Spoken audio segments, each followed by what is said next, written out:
Pada kesempatan kali ini, kami akan membagikan video yang sistematis tentang teori belajar. Di sini, teori belajar di sini sangat penting karena membantu guru dalam membelajarkan siswa. Kita ingat di sini, dengan memahami teori belajar, guru akan memahami proses terjadinya belajar pada manusia. Kita harus ingat di sini, guru akan mengetahui apa yang harus dilakukan oleh siswa dalam belajar sehingga akan memperoleh hasil yang optimal. Tidak ada satupun teori yang dapat menjelaskan secara tuntas semua seluk-beluk belajar manusia.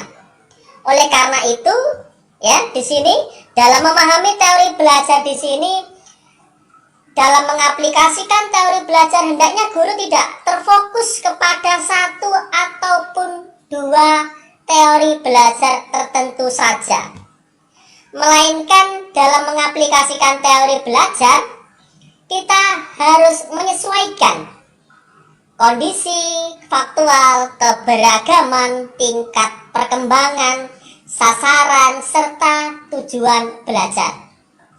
Kita ingat di sini, untuk lebih mengoptimalkan hasil belajar, guru kan harus memadukan beberapa teori belajar. Namun harus diperhatikan juga, tidak semua teori belajar tersebut harus dipadukan dalam suatu sistem tersebut. Di sini, kita akan merangkum 4 teori belajar. Yang pertama adalah teori behaviorisme. Yang kedua adalah teori kognitivisme. Yang ketiga adalah teori konstruktivisme. Sementara yang keempat adalah teori humanisme. Keempat teori ini akan kita bedah secara mendasar dulu. Hal-hal apa yang paling urgent dari keempat teori ini sehingga kita bisa membedakan antara keempat teori di sini. Yang beda itu di mana, konsep pentingnya di mana, gitu ya. Mulai dari awal, yang pertama yaitu tentang teori belajar dalam aliran behaviorisme. Di sini setidaknya saya rangkum ada 3 poin penting dari teori belajar dalam aliran behaviorisme ini. Yang pertama adalah paham behaviorisme di sini berkonsentrasi pada studi tentang tingkah laku yang dapat diamati dan diukur. Teori belajar pada behaviorisme di sini menjelaskan bahwa pikiran merupakan kotak hitam yang tidak dapat diamati. Oke. Sementara hal yang ketiga yang penting di sini, teori ini mengabaikan proses berpikir yang terjadi dalam pikiran. Oke. Ini konsep dasar dari teori belajar aliran behaviorisme. Kita rangkum dalam bentuk seperti ini. Kemudian tokoh-tokoh dalam teori belajar pada aliran behaviorisme, ada beberapa teori. Setidaknya kami mendapatkan 5 teori tentang aliran behaviorisme di sini. Yang pertama adalah teori pengkondisian oleh Ivan Pavlov. Oke, ini hanya dasar-dasar saja. Nanti penjelasannya kita akan berikan pada video-video selanjutnya. Bagaimana teori pengkondisian oleh Pavlov di sini. Yang kedua, teori koneksionisme oleh Tordek. Kemudian yang keempat, teori pengkondisian operan oleh Skinner. Yang kelima adalah teori pembiasaan asosiasi dekat oleh Guthrie. Sementara yang kelima adalah teori kognitif sosial oleh Bandura. Sebenarnya di sini pernah kita pelajari pada bangku perkuliahan, ya, kelima teori ini. Tapi kita akan bahas pada video selanjutnya. Di sini hanya poin-poin pentingnya saja. Kemudian teori yang kedua, teori belajar yang kedua adalah teori belajar dalam aliran kognitivisme. Ada 3 hal penting yang saya rangkum tentang teori belajar dalam aliran kognitivisme di sini. Artinya, kognitivisme di sini didasarkan pada proses berpikir di balik tingkah laku yang terjadi. Oke. Kognitivisme didasarkan pada proses berpikir di balik tingkah laku yang terjadi. Yang kedua, poin yang kedua adalah perubahan tingkah laku diobservasi dan digunakan sebagai indikator untuk mengetahui apa yang terjadi di balik pikiran siswa. Hal yang ketiga di sini pada teori belajar pada aliran kognitivisme di sini, belajar adalah perubahan persepsi dan pemahaman. Perubahan persepsi dan pemahaman tidak selalu berbentuk perubahan tingkah laku yang bisa diamati. Setidaknya di sini ada asumsi dasar dari teori belajar kognitivisme di sini. Asumsi dasar dari teori ini adalah setiap orang telah mempunyai pengalaman dan pengetahuan dalam dirinya. Pengalaman dan pengetahuan ini tertata dalam bentuk struktur kognitif. Mungkin kalau yang saya ketahui di sini dari teori belajar dalam aliran kognitivisme di sini ada 7 teori yang terkenal di sini. Yang pertama ini sangat terkenal sekali, teori perkembangan kognitif oleh Piaget. Ini selalu sering muncul pada soal-soal SKB untuk formasi guru ya, karena ini sering dibahas. Yang kedua, teori pemrosesan informasi oleh Gardner. Ada 7 teori di sini yang pada aliran kognitivisme di sini. Teori Brunner ini lebih ke matematiknya. Pernah kita bahas pada video sebelumnya tentang teori Brunner, EIK ya, enactive, iconic, ya, gitu ya, simbolik ya.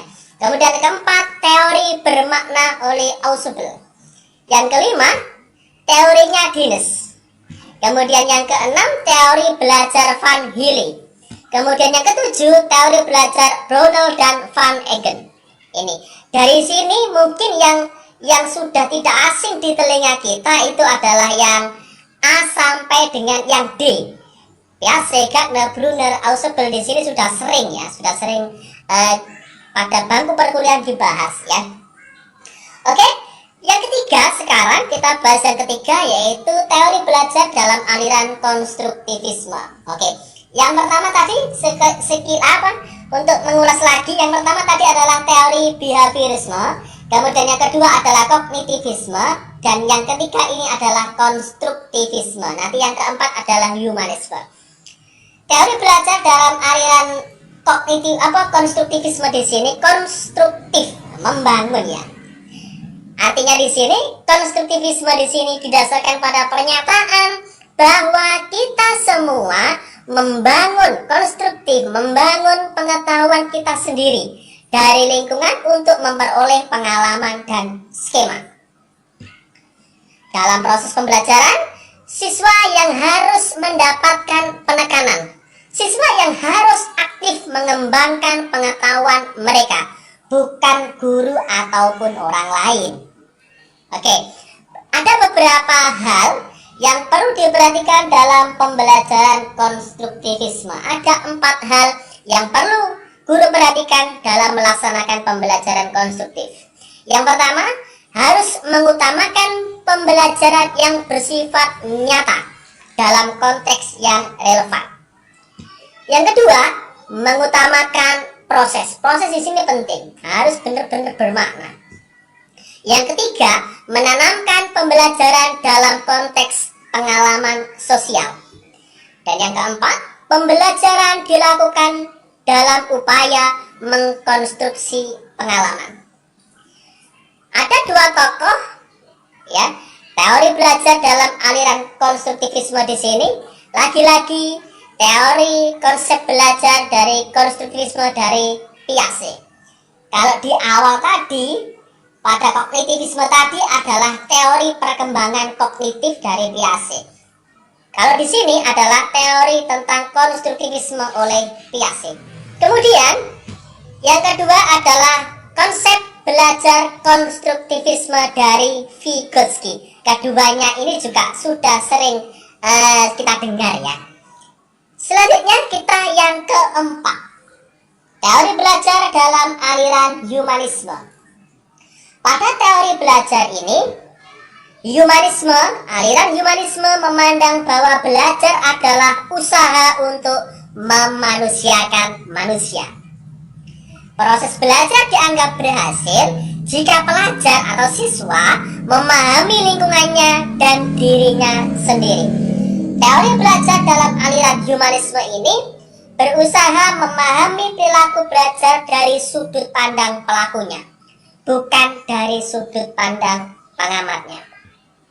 Oke, lebih jelas lagi pada teori belajar pada aliran humanisme di sini, pemikiran humanistik mendesak agar di dalam mengajar, guru harus memperhatikan minat dan kebutuhan anak. Dan lebih jauh lagi, dapat menciptakan lingkungan kelas yang sehat secara sosial dan emosional, yang ditandai dengan adanya penerimaan dan rasa yang saling menghargai.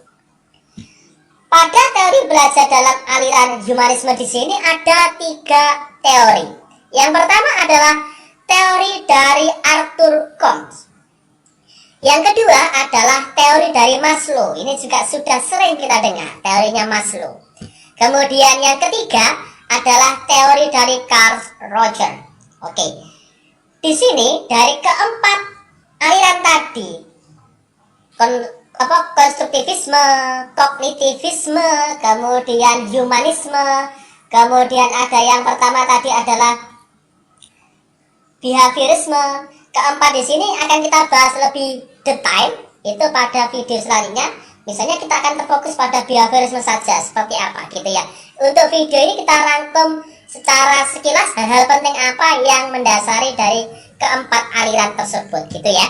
Semoga video sederhana ini bisa bermanfaat untuk kita semua ya. Jangan lupa like, kemudian subscribe. Bagikan jika dirasa video ini bisa bermanfaat bagi orang lain. Mohon maaf apabila ada salah kata, salah ucapan ya, mohon dimaafkan. Tetap support klub matematika, semoga semakin maju sebagai channel terpercaya untuk belajar teman-teman semuanya. Terima kasih.